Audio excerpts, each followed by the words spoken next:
الجرم الذي ارتكبه الإنسان. In other situations, ta'ziyah is applied, which can include lashes, imprisonment, a fine, or simply a warning. The word had, the translation of that in English would be capital punishment, right? Or corporal punishment. Now, what's interesting, we understand in the Bible, because we refer everything back to the Ten Commandments. The Ten Commandments is the foundation of the monotheistic faith of Judaism, Christianity, and Islam, the final chapter, right? And we refer back to the Ten Commandments, where it says, "Thou shalt not kill, thou shalt not steal, thou shalt not covet thy neighbor's wife, thou shalt not commit adultery." These are all laws that are set down by God on us, right? And if people break these laws, then there's a punishment for it. It is believed that if you are punished for a crime in this life, you will be absolved in the afterlife. According to Quranic guidance, drinking liquor does more harm than benefit to an individual and society as a whole.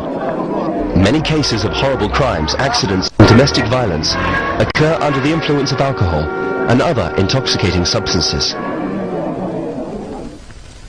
Human life is sacred in Islam. In the case of intentional murder, the accused is executed. If, however, the murder was accidental, diya or blood money is paid to the family of the deceased. As Islam focuses on the well-being of the family and extended family, inheritance laws are based upon the premise that men are the main providers for a family and would therefore receive the greater part of the inheritance. The right to own property was given to both men and women 1400 years ago. At the same time, women gained the right to vote and participate in political life. Women have been able to vote on everything for 1400 years, and only just in the beginning of the 20th century did women be able to vote in Western countries. Women had the right to run businesses and own property and inherit, whereas women did not until the 20th century. In Switzerland, it was just not too long ago, I'm talking about about 50 years ago, that women were just allowed to vote. Well, over 1400 years ago, women were allowed to vote in Islam, right? Women were allowed to hold positions of authority, right? They were allowed to study. They were allowed to work. And you heard that saying, what's mine is yours and what's yours is mine? Islamically, that's correct for the Muslim woman, because what she earns is hers. This is the one that I like the best, is women back then as well as today, whatever monies they keep, or whatever the monies that they make, they get to keep. They don't have to pool their income resources with the household. The Islamic economic system is different from conventional commercial transactions.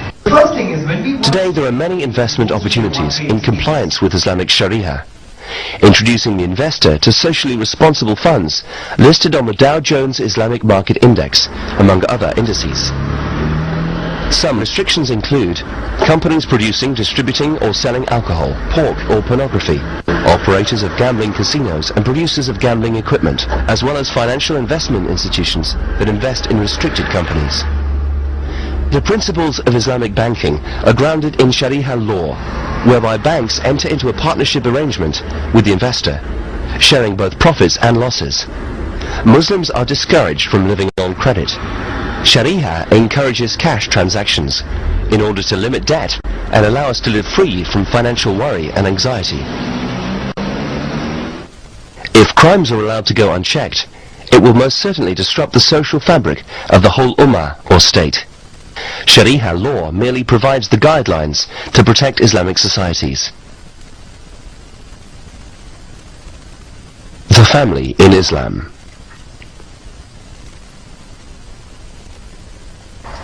The family is at the core of Islam, and religious laws are aimed at maintaining and strengthening family relations. Founded more than 1400 years ago, Islam brought a message of peace and goodwill to all mankind, based upon human rights and civil liberties, as it is understood across all religions today. The Quran is Islam's equivalent of the Bible or Torah. The Quran, as well as the teachings of Prophet Muhammad, calls for mutual respect and love between parents and their children. فليدعو ناديا سندعو الزبانية كلا. Muslim parents are held accountable before Allah or God for the way they raise their children. In return, Muslim children are expected to respect their parents, listen to their opinions, never raise their voices in front of them, and take great care of them as they grow older. Homes for the elderly are very rare in Muslim societies. The responsibility of aging parents and grandparents is shared by the children. Rana Atani is the oldest of 4 and lives at home with her parents. She is not restricted to the house and has many friends she socializes with. Well, the only time that I may think of leaving the house is when I get married. So I just move to my husband's home. Islam stresses the strong relation between the family, between the parents and the children. Moreover, it obliges us to treat our parents in a very nice way, in a very respectful way. We should respect them all over the road. We should be able to give them whatever they want, and as in return, they should also treat us in a very good way and give us all what we need. So Islam puts the rules on how we should treat our parents and how they should treat us. The Atanis are a typical Muslim family, living as much as possible in accordance with the teachings of Islam. Their lifestyle as a family is focused on helping one another and accordingly pleasing Allah. Mona is the mother, and besides her tasks at home, she works at the university. Islam does not oblige her to contribute any of her earnings to the household. That is her choice. Concerning women, Islam does not forbid women from working. I think a Muslim woman should have many characteristics that reflect the principles of Islam. A Muslim woman should be veiled in the first place. She should be educated, she should be active, having from the inside that she wants to help the society, she wants to help anyone, no harm, no insult, nothing bad should be done for others.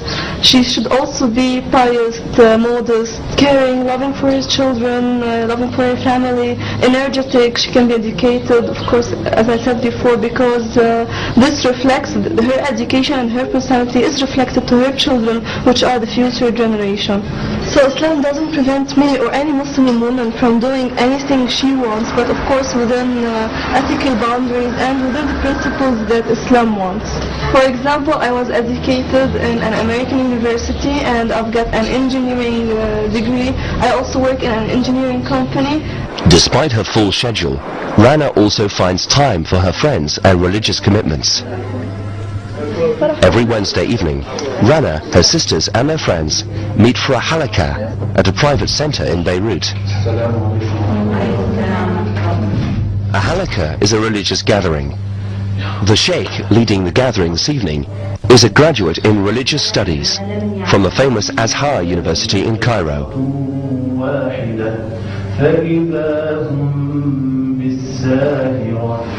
Marwan, the father, is responsible for supporting the family financially. He owns a small textile shop downtown, which he says serves the needs of his family. Every Friday, he attends prayers at his local mosque.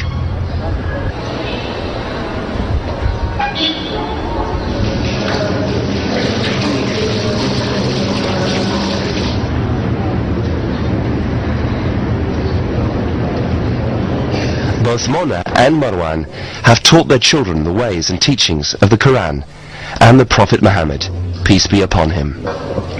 The family prays together as often as they can.